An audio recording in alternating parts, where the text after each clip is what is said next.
of the management of the African Union. Today, we cannot even support Somalia. We are waiting for EU to give us $85 million. $85 million.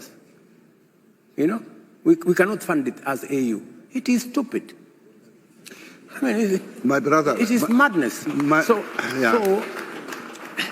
the are you operation, telling me 54 countries, 60 years after independence, they cannot manage 85 million to sort out Somalia, which has no government? Let me. I just want to ask him. There is greater realization that unless we act in concert, unless we act together, we are unlikely to make any impact anywhere. How many African presidents are on board? We have, at least on the market issue, we have put that together. There is a debate that is going to evolve. Like, for example, we have also decided that it will not going to be business as usual. We have these meetings, Africa, US meeting, Africa, Europe, Africa, Turkey, Africa, India. Now we are waiting for, there is another one, Africa, Russia. And Africa, Japan. And Africa, Japan. We have made the decision that it is not intelligent for 54 of us to go and sit before one gentleman from another place. And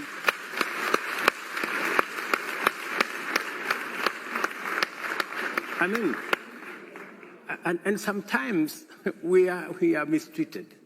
Yeah. You know, we are loaded into buses like school kids. You know, and it's not right. Well, you are summoned. You know, it's not right. So the decision that we have made as AU is that going forward, if there is going to be a discussion between Africa and any other country, we are going to be represented by the chair, the outgoing chair, the bureau. Chair of the commission or the chair and the chair of the REX, and we have 5 REX. That should be sufficient for, I mean, a meeting of maybe 6, 7. Yeah. That should be able to represent Africa, and that is the position I am taking as the president of Kenya. For any other meeting that we are going to have with all these requests, that we have a meeting between Africa and one other country. We respect the sovereignty of others. I think to ask for reciprocation is not to ask for too much. No. And for us to agree that let us have this kind of setup. The only, because I had a conversation with President Kagame, and he actually led that particular position. I have had a conversation with Prime Minister Abiy. He believes very strongly that that should be the position of our continent. Because, as you have said, if we don't respect ourselves, nobody is going to respect us. And we should be able to take that kind of decision. Yeah. And part of that respecting ourselves is when we say African problems, African solutions. We must be serious about the solutions. It cannot be rhetoric. It cannot be talk. It must be accompanied by what realistically and practically we are doing. And with our capacity, yeah. Yes, that is President William Samoei Ruto. After that speech, what next? Look today, brothers and sisters, we have African Union and European Union. Many of us, we expected that maybe a few leaders, whether one from ECOWAS, one from the Alliance of Sahel States, one from maybe East African Community, SADC, Maghreb, and African Union. Maybe we expected to have not more than 10 leaders in this summit that will have a conversation with European Union leaders. But today we have more than 30 leaders in this summit from African countries. What are all of them going to talk? Just imagine, the summit is for only 2 days, and you have more than 30 leaders, and everyone almost will speak for 10 minutes. So 10 minutes, how are you going to engage with the rest of the world or with European Union with 10 minutes. I think it is not enough, brothers and sisters. And that's why we have been saying that we need a united Africa that can talk on behalf of majority of Africans. So look, in this summit, no representative from Sahel, no representative from Burkina Faso, from Mali, from Niger. Only those leaders who they're calling themselves democratic are those who are in this summit. And in this summit, if you are listening very carefully, you will understand that Europeans are finding the way to access natural resources. All of us, we know that what is happening between Russia and Ukraine, these European nations have tried to boycott Russian energy. So right now they're trying to find the only way to get those resources. And the only place where they can get those resources is here in the continent of Africa. So and that's why they're trying to lobby Africans to see that they can have access to our natural resources. And if it's true that this is African Union, European Union summit that is representing majority of Africans, why the leaders in Sahel are not there? Why Russians are not there? So you can see this is just access to energy to replace Russian energy from African resources. So I think, brothers and sisters, we need to be careful, we need to be vigilant, and we need to make sure that as Africans, when we go out or we meet with the rest of the world or with other civilizations, we have to speak as Africans. I have been saying this many times that we don't have a common agenda as Africans, because if you look the Europeans, all of them, they are focusing on the issue of resources, how they are going to have access to our natural resources, how they are going to engage with Africa in terms of natural resources. Look, Africans, they are talking about value addition, but who is coming to add value? We don't need Europeans for value addition. We have young people, intelligent, who can add value. We have seen recently people in Burkina Faso processing their own gold, selling their own gold. We have seen also young people in Burkina, they are now coming with robotics. Those are things that we can do here in the continent of Africa. But in our minds, we have been fed to think that we can't do those things. It's Europeans, it's Americans or China or Russia who can do all those things for us. We Africans, we are to beg those people to come and invest. You know, this notion that of thinking that we Africans, we need to call someone to come and invest in our natural resources, and with the issue of saying that they will give us employment, sometimes they give us taxes. I think those are just like spams. Those are just, for me, is not okay. Those are just spam, and it is a Trojan horse to have the people of Africa to think that we Africans, we have no responsibility to invest in our natural resources. Only Europeans or Americans or Chinese or Russians have ability to invest in our natural resources.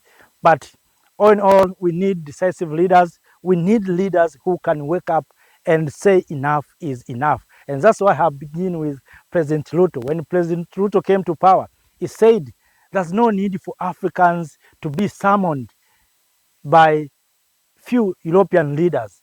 But today we see the same things happening. Africans are being summoned. We are being summoned in Angola to discuss African natural resources. What's happening here? They have changing the venue. The mission is the same, but the venue has changed. So we think that maybe things to be discussed in the continent of Africa, it is good. What are we going to get as Africans? That's the question. How are we going to benefit from this summit? I think it's Europeans and other nations that will benefit from this discussion. If you look very keenly, you will understand that we are going there as beggars. We are not going there as participants. Because if you look very keenly, you will understand that after a meeting, you find that African leaders have bilateral agreements. So why we need bilateral agreements while we have African Union that is representing the entire continent? So we find ourselves that we have bilateral agreements. And that's why we are saying, if we are talking about bilateral agreement, Why don't we come together and unite? If it's about bilateral agreement, be Africa with someone. Be Africa with some. The way we see United States of America. United States of America with Rwanda, United States of America with Congo, United States of America with Cameroon. So if we are united as Africa, we cannot have bilateral agreement between Kenya and UK, bilateral agreement between Kenya and Canada. For what? That's why we are saying we need a united Africa. But all in all, brothers and sisters, those are just my views and my opinions from what we heard from our leaders. But I'm trying to remind you and to take you back from what our leaders agreed, but today they are not implementing what they have agreed. And this is the tendency of African leaders and Africans in general. Many of us, we agreed something, but we don't implement. We need from now to start implementing. Without implementing, my dear lovely family, we are going nowhere. We have good plans, we have good ideas, but the problem that we have, we are not implementing. And we are waiting someone to come and implement on behalf of us. But I have a question to you, my dear lovely family. Why always we see the UN Secretary in many Africans or African Union meetings? This summit is for African Union and European Union summit or leaders. But we find that in the summit we have UN representative. Who is UN? Yes, we know that maybe all of us, we are part of United Nations. Yes, I know that. But who is UN? Who UN? So for me, I think you are talking about America here. You are talking about US. So US is represented through UN. That's what I understand. But all in all, brothers and sisters, you know, if you look this geopolitics or geopolitical structure, we Africans, we cannot speak without others hearing what we are talking about. And that's why in many of our summits, you saw many times, even in the African Union Summit, you find that we invite UN representative, European Union representative. Why? Because we want them to hear what we are talking about. And sometimes we are being forced to invite them because they want to hear what are we going to discuss. That's what they want to know.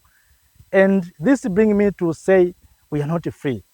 Because I didn't heard one time that when the US Congress has meeting, always invite other people. Have you heard one time maybe African Union chairperson, commissioner being invited to the US to discuss the issue of US or to hear what US is discussing? No. The same to China? No. They have their own internal issues. But when it comes to Africa, you find that when we have our own summits, we have our own meetings, we invite other people.